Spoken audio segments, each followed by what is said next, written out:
Halo teman-teman, assalamualaikum warahmatullahi wabarakatuh. Kembali lagi di channel saya ya. Jangan lupa di like, share, dan subscribe ya teman-teman, agar saya semangat membuat konten edukasi teman-teman, seperti itu. Oke, kali ini saya akan menjelaskan tentang transmisi mobil matic ya. Ya, tentunya di semua jenis mobil transmisi itu jenisnya berbeda-beda ya teman-teman.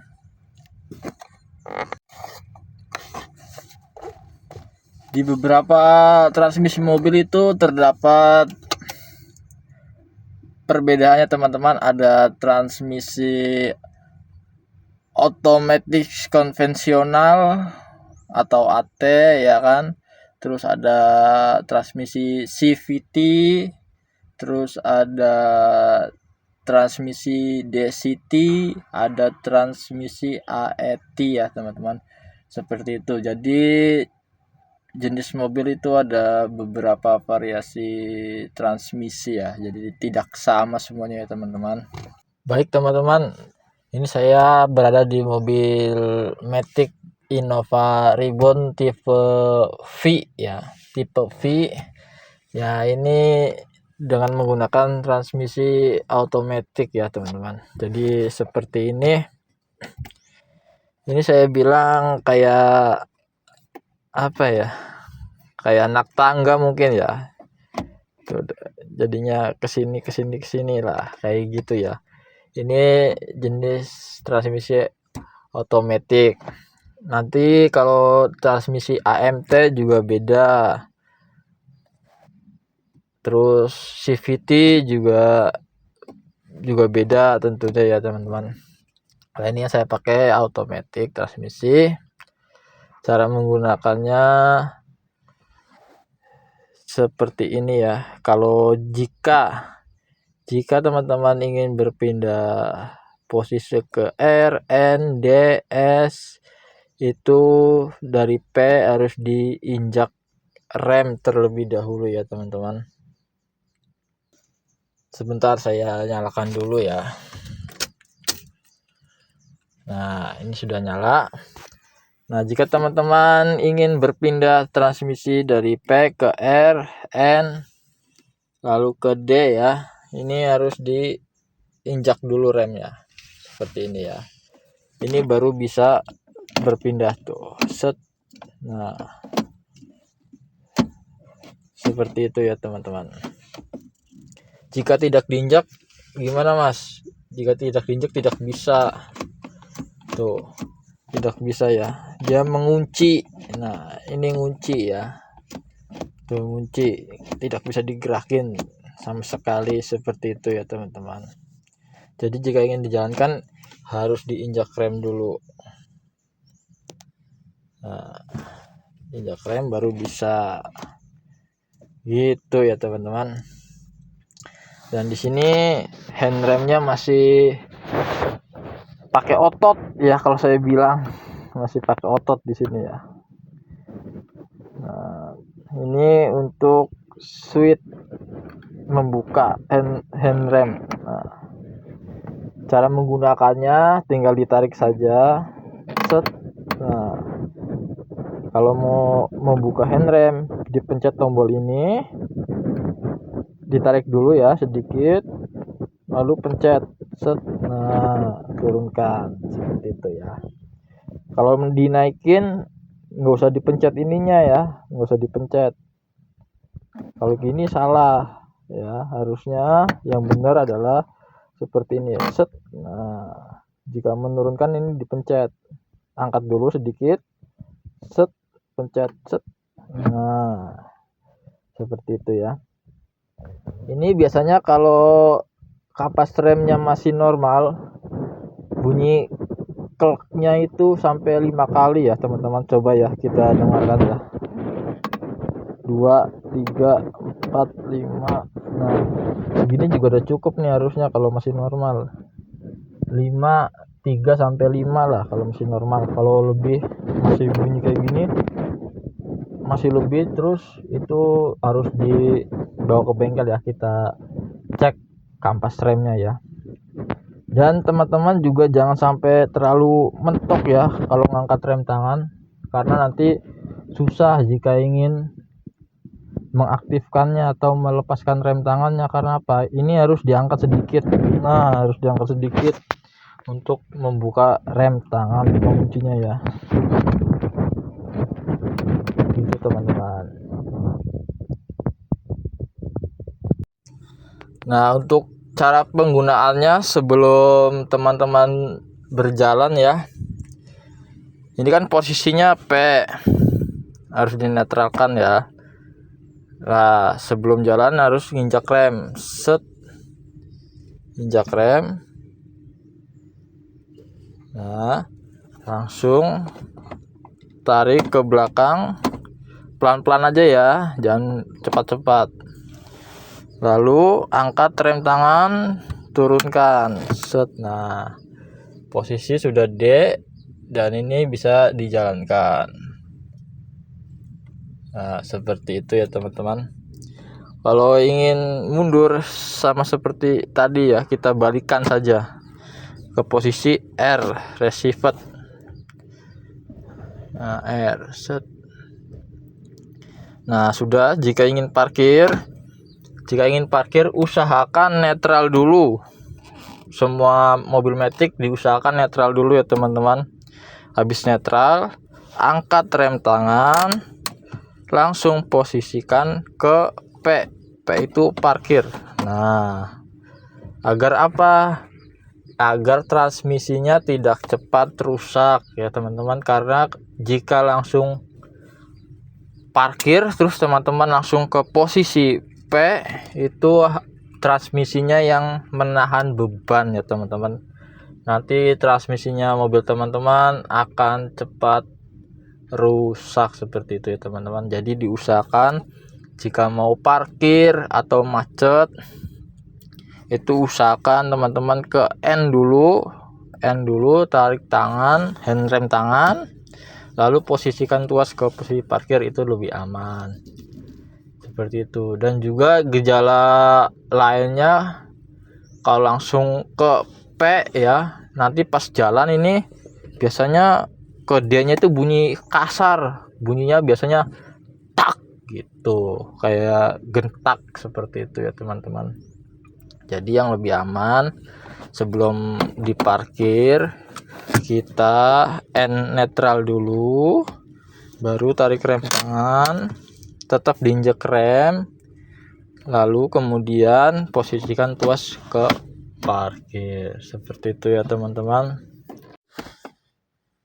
Jadi teman-teman jika ingin menggunakan transmisi atau mobil matic itu setiap habis parkir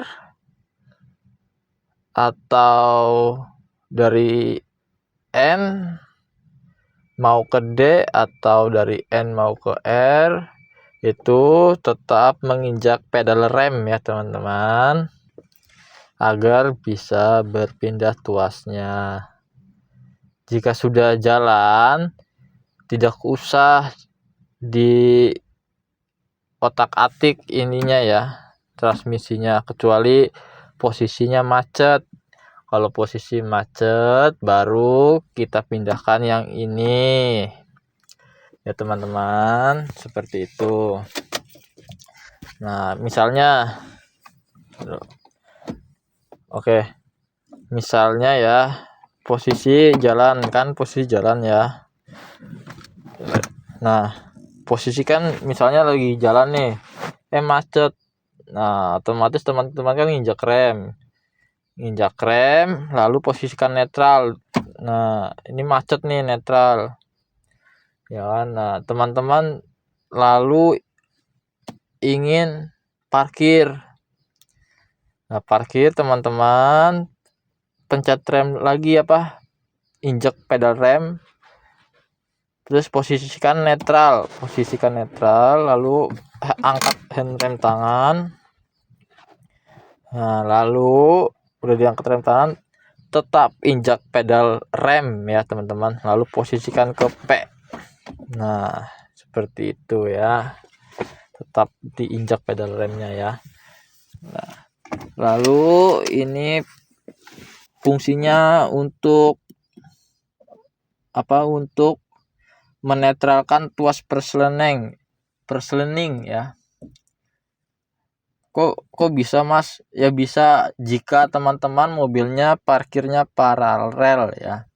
Jika teman-teman parkirnya mobil paralel, ini posisikan tuas ke P dulu, sama seperti biasanya ya, ke P.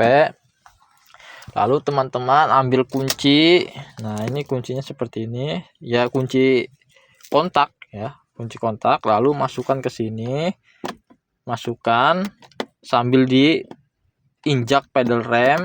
Habis injak pedal rem, sama seperti biasanya langsung dinetralkan, tapi tetap di rem tangan ya, rem tangan tetap on ya, seperti itu ya teman-teman.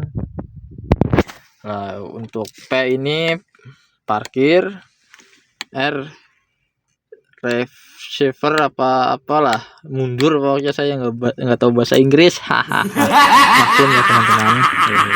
Terus N netral, D untuk jalan stabil gitu ya, nggak terlalu nanjak, nggak terlalu turun gitu ya, pokoknya untuk akselerasi jalan ya, jalan-jalan apa sih ya, jalan datar lah gitu. Kalau nanjak usahakan, kalau nanjak banget nih ya, kalau tanjakannya curam terus tikungan posisinya nanjaknya, itu usahakan teman-teman pakai S sport ya, sport. Lah ini plusnya ini gear. Kalau di Innova Reborn tipe V ini habis gede terus pencet S, ini gear 2. Gear 2 sampai gear 6 nambah. Plus ini nambah berarti 2 3 4 5 6 ya. Itu untuk jalan nanjak usahakan pakai sport ya.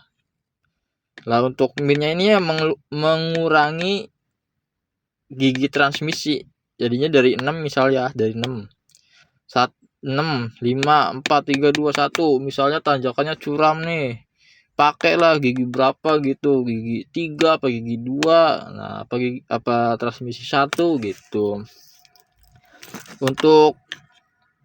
Untuk apa, menaik turunkan gear transmisi saat berjalan itu nggak usah diinjek pedal rem ya teman-teman, langsung aja apa namanya, tarik aja ya, dari misalnya dari plus kayaknya kurang nih tenaganya, langsung saja ininya tuasnya dimainkan, ke belakangin ke min. Nah, contohnya seperti ini ya, contoh ya teman-teman. Nah, kan D nih ke S sport ya, nah tuh mentok S mentok ya. Lah ini gearnya di sini, oh ternyata gearnya kalau dari D ke S ternyata 4 ya teman-teman, maaf, sorry salah tadi ya, 4. Nah ini naik ya, tuh 5 lagi 6 tuh. Cuma sampai 6 doang ya, jadi meskipun udah 6 di kayak gini juga bisa, tapi gearnya cuma hanya 6, seperti itulah. Untuk menurunkan gearnya sama, kita turunkan 5 4 3 2 1. Nah ini kalau tanjakannya curam banget pakai 1 ya. Terus ini posisi jalan kayak gini aja udah, misalnya mau tambah gigi lagi langsung aja, nggak usah pencet rem ya. 2 3 4 5 6. Nah teman-teman, jalannya udah datar ya jalannya, langsung aja pindah ke D. Nah ada otomatis dah pindah ke D tuh, seperti itu ya teman-teman. Jadi teman-teman kalau pakai mobil matic ya sudah, jangan ngotak-ngatik ini. Jika di jalan lurus posisi D ya sudah D, kecuali ada tanjakan atau turunan curam ya, seperti itu teman-teman. Oke teman-teman, mungkin cukup sekian dulu ya videoku kali ini. Jika berasa bermanfaat, jangan lupa tinggalkan like, share, dan subscribe ya teman-teman, agar saya tetap semangat untuk membuat tutorial selanjutnya teman-teman. Oke, demikian, wassalamualaikum warahmatullahi wabarakatuh.